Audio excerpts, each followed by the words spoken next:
गल्लां पुछनियां पिछोकड़ दियां अज। जी जी हाँ जी जिथों को पुछनी हो उथे मैनू दस लो। हाँ जी उदों तुहानू होश सी जणी तुसीं बिल्कुल हुशियार मैनू सी। अपने घर दी अच्छा कबीले दे बंदे जेहड़े कोले कोले गुआंढी सी उन्हां दा सारिआं दा मैनू पता। अच्छा अच्छा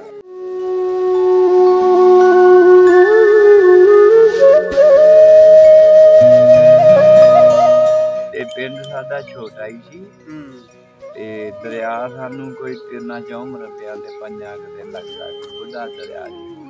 अच्छा बुढ़ा दरिया तो साडे कोल भी लंघदा सी। ਉਹ ਤੁਹਾਡੇ ਕੋਲੇ ਸਾਰੇ ਨਾ ਇਹ ਬੁੱਢਾ ਦਰਿਆ ਦੇ ਜਾਂ ਤਨਾਲੂ ਵਾਲੇ हाँ ਸਾਰੇ जी हाँ जी ਤੁਹਾਡੇ ये इस पासे सी गद्दोवाल इस पासे सी ਉਹੀ बस। ਦੰਦਰ ਹੈ ਕਿ हाँ जी ਬੁੱਢੇ ਦਰਿਆ ਦੇ ਲਾਗੇ ਲਾਗੇ हाँ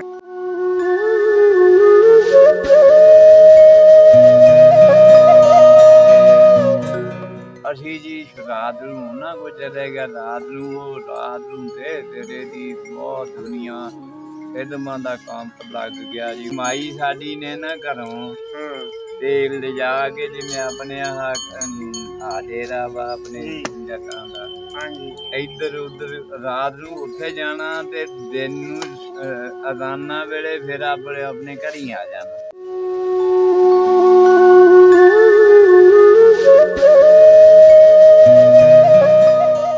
ਬਾਕੀ ਕੋਲ ਆ ਬਾਗ ਦੁੱਲੇ ਹੁਣੀ ਇਹ ਵੀ ਉਦੋਂ ਉਧਰ ਜਵਾਨ ਹੋ ਕੇ ਆਏ। बाग दोले होने ये ताए महाबली दे हाण दे सी बाग जड़ा ਇਹ ਤੇ ਇਹ ਵੀ ਸਾਡੇ ਪਿੰਡ इकट्ठे रहे ताए महाबली दी शादी उत्थे होई हुई सी। हाँ जी ਉਹ ਜੀ ਹੁਣ ਉਹ ਜ਼ਮਾਨਾ ਹੀ ਬਦਲ ਗਿਆ ਹੁਣ 70-80 ਸਾਲ ਹੋ ਗਏ ਆ ਹੁਣ ਨਕਸ਼ੇ ਬਦਲ ਗਏ ਉਹਨਾਂ ਦੇ ਹੁਣ ਤੁਸੀਂ ਆਪਣੇ ਘਰਾਂ ਦੇ ਦੇਖ ਲਓ ਇੱਥੇ ਕੀ ਹਾਲ ਸੀ ਤੇ ਹੁਣ ਇੱਥੇ ਅੱਲਾ ਦੀ ਰਹਿਮਤ ਹੋਈ ਆ ਕੋਈ ਕੋਠੀਆਂ ਪਾਈ ਫਿਰਦਾ ਕੋਈ ਕੁਝ ਕਰੀ ਫਿਰਦਾ।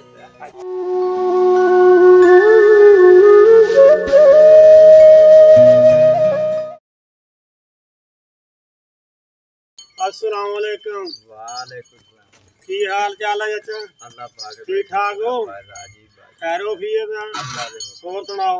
ठीक ठाक ਅਸੀਂ ਤੁਹਾਡੇ ਨਾਲ ਗੱਲਾਂ ਪੁੱਛਣੀਆਂ ਪਿਛੋਕੜ ਦੀਆਂ ਅੱਜ। जी जी ਹਾਂਜੀ ਜਿੱਥੋਂ ਕੋ ਪੁੱਛਣੀ ਆ ਉਥੇ ਮੈਨੂੰ ਦੱਸ ਲਓ। ਹਾਂਜੀ ਤੇ ਪਿੱਛੋਂ ਆਪਣਾ ਕਿਹੜਾ ਪਿੰਡ ਸੀ ਕਿਹੜਾ ਜ਼ਿਲ੍ਹਾ ਸੀ? ਪਿੰਡ ਸਾਡਾ ਜੀ ਸੀ ਕੋਟ ਮੀਏ ਦਾ ਵੀ ਕਹਿੰਦੇ ਸੀ ਮਾਨਾ ਦਾ ਵੀ ਕਹਿੰਦੇ ਸੀ।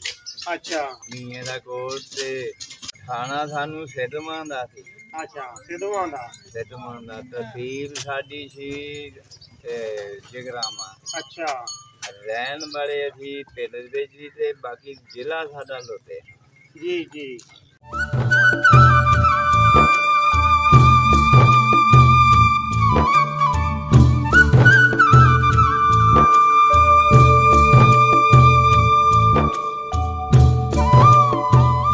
ਤੁਹਾਨੂੰ ਸਾਰਾ ਤੁਸੀਂ ਹੁਣ ਜੇ ਤੁਹਾਨੂੰ ਉੱਥੇ ਲੈ ਆਈਏ ਤੁਸੀਂ ਪਹੁੰਚ ਸਕਦੇ ਆ ਆਪਣੇ ਘਰ-ਬਾਰ ਸਾਰਾ ਦੇਖ ਸਕਦੇ ਆ ਉੱਥੇ ਜੀ ਹਾਂਜੀ ਉਹ ਜੀ ਹੁਣ ਉਹ ਜ਼ਮਾਨਾ ਹੀ ਬਦਲ ਗਿਆ ਹੁਣ 70-80 ਸਾਲ ਹੋ ਗਏ ਆ ਹੁਣ ਨਕਸ਼ੇ ਬਦਲ ਗਏ ਉਹਨਾਂ ਦੇ ਹੁਣ ਤੁਸੀਂ ਆਪਣੇ ਘਰਾਂ ਦੇ ਦੇਖ ਲਓ ਇੱਥੇ ਕੀ ਹਾਲ ਸੀ ਤੇ ਹੁਣ ਇੱਥੇ ਅੱਲਾ ਦੀ ਰਹਿਮਤ ਹੋਈ ਆ ਕੋਈ ਕੋਠੀਆਂ ਪਾਈ ਫਿਰਦਾ ਕੋਈ ਕੁਝ ਕਰੀ ਫਿਰਦਾ। ਅੱਛਾ ਆਪਣੇ ਵਾਲਦ ਦਾ ਨਾਮ ਕੀ ਸੀ? ਫਕੀਰ ਮੁਹੰਮਦ।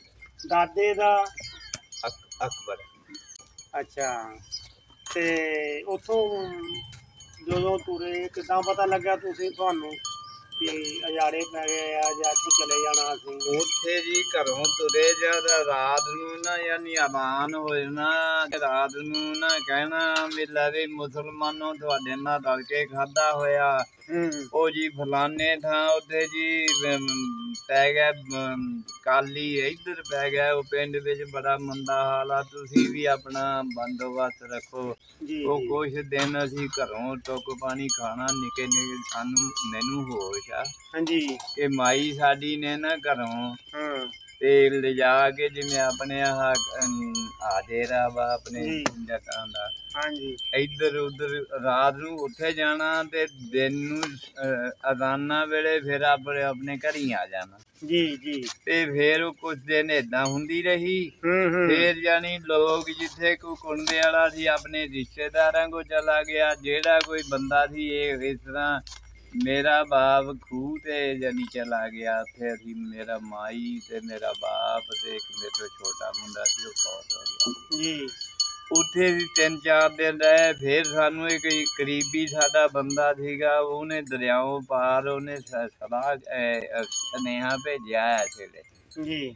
ਉਹਨੇ ਕਿਹਾ ਕਿ ਫਕੀਰ ਨੂੰ ਕਹੋ ਆਪਣਾ ਜੀਆ ਜੰਤ ਲੈ ਕੇ ਨਾ ਤੇ ਆ ਜਾਵੇ ਵੀ ਐਲਾਨ ਹੋ ਗਿਆ ਕਿ ਸਿੱਧ ਵੀ ਕੰਪ ਲੱਗਣਾ ਵਾ ਜੀ। ਅਸੀਂ ਜੀ ਰਾਤ ਨੂੰ ਉਹਨਾਂ ਕੋਲ ਚਲੇ ਗਿਆ। ਰਾਤ ਨੂੰ ਉਹ ਰਾਤ ਨੂੰ ਦੇ ਤੇਰੇ ਦੀ ਬਹੁਤ ਦੁਨੀਆ ਸਿੱਧਮਾਂ ਦਾ ਕੰਪ ਲੱਗ ਗਿਆ ਜੀ। ਉਹ ਗੱਡਾ ਜੋੜੀ ਜਾਂਦਾ, ਕੋਈ ਕੁਛ ਜੋੜੀ ਜਾਂਦਾ, ਭੱਜਣਾ ਪੈ ਗਿਆ ਨਾ ਉੱਥੇ ਜੀ। ਫਿਰ ਅਸੀਂ 3 ਮਹੀਨੇ ਰਹੇ। ਹੂੰ। ਬਾਕੀ ਜਿਨ੍ਹਾਂ ਕੋ ਆਪਣੇ ਵਸੈਲ ਸੀਗੇ ਉਹ ਆਪਣਾ ਟਾਈਮ ਪਾਸ ਕਰਦੇ ਰਹੇ। ਕਈ ਵਿਚਾਰੇ ਫਾਕੇ ਹੀ ਮਰਦੇ ਰਹੇ 3 ਮਹੀਨੇ ਦਾ ਟਾਈਮ ਜੀ। ਤੇ ਫਿਰ ਸਾਨੂੰ ਜੀ ਉਥੋਂ ਰਾਸ਼ਨ ਮਿਲਿਆ ਥੋੜਾ ਜੀ 3 ਮਹੀਨਿਆਂ ਤੋਂ ਬਾਅਦ। ਫਿਰ ਉਹ ਅਮਨ ਫੌਜ ਕੋ ਬਾਹਰੋਂ ਆਈ ਤੇ ਮਲਟਿਆਂ ਦੀ ਜੀ। ਉਹ ਵੀ ਫਿਰ 3-4 ਕੰਪ ਇਕੱਠੇ ਕਰਕੇ ਨਾ ਤੇ ਸਿੱਧਮਾਂ ਵਾਲਾ ਕੰਪ ਹੀ ਸਾਡਾ ਚੱਲਿਆ। ਲੁਧਿਆਣੇ ਵਾਲਾ ਵਿੱਚ ਰਲਾ ਕੇ ਸਾਨੂੰ ਉੱਥੋਂ ਸਿੱਧਮਾਂ ਤੋਂ 5ਵੇਂ ਦਿਨ ਅਸੀਂ ਕਸੂਰ ਬਾਰਡਰ ਟੱਪ। ਹਲੇ ਬਾਰਡਰ ਨਹੀਂ ਟੱਪਣਾ ਆਪਾਂ, ਹਲੇ ਉੱਥੇ ਹੀ ਰਹਿਣਾ। ਤੁਸੀਂ ਇਹ ਦੱਸੋ ਵੀ ਉੱਥੇ ਤੁਹਾਡਾ ਵਸੇਬ ਕਿੱਦਾਂ ਦਾ ਸੀ? ਵਸੇਬ ਜੀ ਚੰਗਾ ਸੀ ਆਪਣਾ। ਉਸ ਵੇਲੇ ਮਾਈ ਬਾਪ ਆਪਦਾ ਗੁਜ਼ਾਰਾ ਕਰਦੇ ਸੀ, ਜਾਇਦਾਦਾਂ ਸੀਗੀਆਂ ਜੀ। ਉਧਰੋਂ ਫਿਰ ਇੱਧਰ ਨੂੰ ਆ ਗਏ। ਫਿਰ ਇੱਥੇ ਸਾਨੂੰ 10-15 ਸਾਲ ਇੱਧਰ ਧੱਕੇ ਹੀ ਖਾਦੇ। ਉਸ ਵੇਲੇ ਮਾਈ ਬਾਪ ਆਪਦਾ ਗੁਜ਼ਾਰਾ ਕਰਦੇ ਸੀ, ਜਾਇਦਾਦਾਂ ਸੀਗੀਆਂ ਜੀ। ਉਧਰੋਂ ਫਿਰ ਇੱਧਰ ਨੂੰ ਆ ਗਏ। ਫਿਰ ਇੱਥੇ ਸਾਨੂੰ 10-15 ਸਾਲ ਇੱਧਰ ਧੱਕੇ ਹੀ ਖਾਦੇ। ਤੁਹਾਡੇ ਆਲੇ ਦੁਆਲੇ ਪਿੰਡ ਕਿਹੜੇ ਸੀ? ਪਿੰਡ ਜੀ ਸਾਡੇ ਦਾਲੇ ਬਦਾਲੇ ਸੀ, ਖਦਾਈ ਜੱਗ, ਗੋਰਸੀਆਂ ਗੋਰਸੀਆਂ ਪਾਲੀਆਂ ਗੋਰਸੀਆਂ ਨੂੰ ਕਹਿੰਦੇ ਨੇ। ਉਹਨਾਂ ਦੇ ਪਨਾਲੇ ਦਰਿਆ 'ਚ ਪੈਂਦੇ ਸੀ ਜੀ। ਸਾਡਾ ਪਿੰਡ ਸੀ ਵਿਚਾਲੇ। ਤੇ ਬਾਕੀ ਇੱਧਰ ਨੂੰ ਹੰਬਣਾ 5-6 ਮੀਲ 5 ਮੀਲ ਇੱਧਰ ਨੂੰ ਹੰਬਣਾ ਸੀ। ਢੂਹਾ, ਖਦਾਈ ਜੱਗ, ਰਾਊਵਾਲ, ਇਹ ਸਾਡੇ ਕਰੀਬੀ ਪਿੰਡ ਸੀ। ਇਹਦੇ ਕੋਈ ਇੱਧਰ, ਕੋਈ ਇੱਧਰ, ਕੋਈ ਉੱਧਰ। ਤੁਹਾਡਾ ਮਾਨੇ ਦਾ ਕੋਟ ਸੀ? ਮਾਨਾ ਦਾ ਕੋਟ। ਮਾਨੇ ਦਾ ਕੋਟ ਤੇ ਆਮ ਮਸ਼ਹੂਰੀ ਸੀ ਮੀਏ ਦਾ ਕੋਟ। ਮੀਏ ਦਾ ਕੋਟ, ਹਾਂਜੀ। ਤੇ ਆਮ ਮਸ਼ਹੂਰੀ ਸੀ। ਵਸੇਬ ਚੰਗਾ ਸਿੱਖ ਵੀ ਸੀ ਤੁਹਾਡੇ ਪਿੰਡ? ਕਿੰਨੀਆਂ ਪੱਤੀਆਂ ਸੀ? ਨਹੀਂ। ਪਿੰਡ ਸਾਡਾ ਛੋਟਾ ਸੀ। ਹਾਂ। ਪਹਿਲੇ ਸਾਡੇ ਦੇਖਣ ਤੋਂ ਮੇਰੀ ਹੋਸ਼ ਤੋਂ ਪਹਿਲੇ ਯਾਨੀ ਸਿੱਖ ਜਿਹੜੇ ਨਾ ਆਪਣੀ ਜਾਇਦਾਦ ਵੇਚ ਕੇ ਤੇ ਆਪਣੇ ਕਿਤੇ ਕਰੀਬੀ ਬੰਦਿਆਂ ਕੋਲ ਚਲੇ ਗਏ ਜੀ। ਤੇ ਬਿਲਕੁਲ ਸਾਡੇ ਪਿੰਡ 'ਚ ਸਿੱਖਾਂ ਦਾ ਕੋਈ ਬੰਦਾ ਵਸੇਬ ਨਹੀਂ ਸੀ ਜਦੋਂ ਅਸੀਂ ਆਏ। ਅੱਛਾ। ਉਦੋਂ ਜਿਨ੍ਹਾਂ ਦੀ ਜਾਇਦਾਦ ਸੀ ਨਾ ਨਿਆਈ 'ਚ, ਉਹ ਸਿੱਖ ਉਹ ਵੇਚ ਕੇ ਨਾ ਆਪਣੀ ਜਾਇਦਾਦ ਤੇ ਕਿਸੇ ਆਪਣੇ ਕਰੀਬੀ ਉਹ ਅਜਾੜਿਆਂ ਤੋਂ ਵੀ ਤਕਰੀਬਨ 5-7 ਸਾਲ ਪਹਿਲਾਂ ਹੀ ਵੇਚ ਕੇ ਚਲੇ ਗਏ ਜਿਹੜੇ ਸਰਦਾਰ ਸੀ।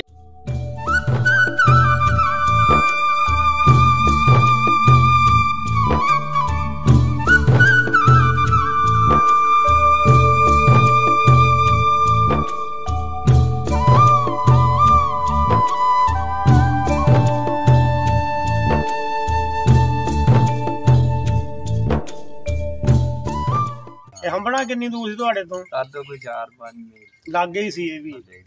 ਤੇ ਕੋਟਾ ਇੱਕੋ ਹੀ ਕੋਟ? ਕੋਟਾਂ ਤਾਂ ਕਈ ਆ ਉੱਥੇ ਮੇਰੇ ਕਹਿੰਦੇ। ਕੋਟ ਜੀ ਉਹ ਇਸ ਤਰ੍ਹਾਂ ਆ ਕਿ ਬਾਦਲ ਖਾਨ ਦਾ ਕੋਟ ਇਹ ਤਾਂ ਹੁਣ ਤੈਨੂੰ ਪਤਾ ਵੀ ਆਮ ਆਪੋ ਆਪਣੇ ਪਿੰਡ ਉਹ ਜਾਨੀ ਫਰਕ ਨਾ। ਹੁਣ 5-6 ਸਾਲਾਂ ਵਿੱਚ ਮੈਂ ਇੰਨਾ ਤਾਂ ਨਹੀਂ ਨਾ ਵੀ ਕੋਈ ਪਿੰਡ ਜਾ ਕੇ ਦੇਖਿਆ ਜਾਂ ਕੋਈ ਦਾ।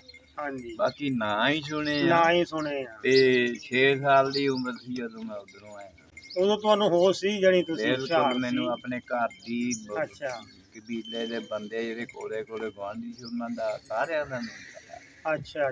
ਇੱਧਰ ਆ ਕਿਹੜੇ ਬੰਦੇ ਸੀ ਤੁਹਾਡੇ ਆਲੇ ਦੁਆਲੇ ਜਿਹੜੇ ਰਹਿੰਦੇ ਸੀ? ਉਹ ਜੀ ਗੁਆਂਢੀ ਉਹਦਾ ਵਿਚਾਰੇ ਮਰ ਖਾ ਨਹੀਂ ਉਧਰ ਜਿਹੜੇ ਸੀਗੇ ਉਧਰ ਮਰ ਖਾ ਪਿਆ। ਅੱਛਾ। ਨਾਂ ਤਾਂ ਯਾਦ ਹੀ ਹੈ ਤੁਹਾਨੂੰ? ਪਟਵਾਰੀ ਮੌਲਾ ਬਾਸ਼ਕੇ ਦਾ ਘਰ ਸਾਡੇ ਨਾਲ। ਅੱਛਾ। ਇਹ ਵੀ ਤੁਹਾਡੇ ਪਿੰਡ ਦੇ ਆ? ਅੱਛਾ। ਮੌਲਾ ਬਾਸ਼ਕੇ ਪਟਵਾਰੀ ਇਹ ਵੀ ਸਾਡੇ ਪਿੰਡ ਦਾ। ਅੱਛਾ। ਸਾਡਾ ਇਹਨਾਂ ਦਾ ਫਰਕ ਥੋੜਾ ਹੀ ਸੀ ਦਰਵਾਜ਼ੇ ਦਾ। ਇੱਧਰ ਨੂੰ ਦਰਵਾਜ਼ਾ ਇਹਨਾਂ ਦਾ ਸੀ, ਉਧਰ ਸਾਨੂੰ ਇੱਧਰ ਨੂੰ ਸੀ। ਬਾਕੀ ਕੋਲ ਆ ਬਾਗ ਦੁੱਲੇ ਹੋਣੀ ਇਹ ਵੀ ਉਦੋਂ ਉਧਰ ਦੇ ਜਵਾਨ ਹੋ ਕੇ ਆਏ। ਬਾਗ ਦੁੱਲੇ ਹੋਣੀ ਇਹ ਤਾਏ ਮਹਾਬਲੀ ਦੇ ਹਾਣ ਦੇ ਸੀ ਬਾਗ ਜਿਹੜਾ। ਇਹ ਵੀ ਸਾਡੇ ਪਿੰਡ ਇਕੱਠੇ ਰਹੇ। ਤਾਏ ਮਹਾਬਲੀ ਦੀ ਸ਼ਾਦੀ ਉੱਥੇ ਹੋਈ ਸੀ। ਹਾਂਜੀ ਤੇ ਬਾਗ ਦੀ ਵੀ ਸ਼ਾਦੀ ਉਧਰ ਦੀ ਹੋਈ ਆ, ਦੁੱਲੇ ਦੀ ਇੱਧਰ ਆ ਕੇ ਹੋਈ। ਅੱਛਾ ਅੱਛਾ ਬਾਗ ਦੇ ਦੁੱਲਾ ਦੋਵੇਂ ਭਰਾ ਸੀ ਨਾ। ਅੱਛਾ ਭਾਈ ਸੀ ਇਹ।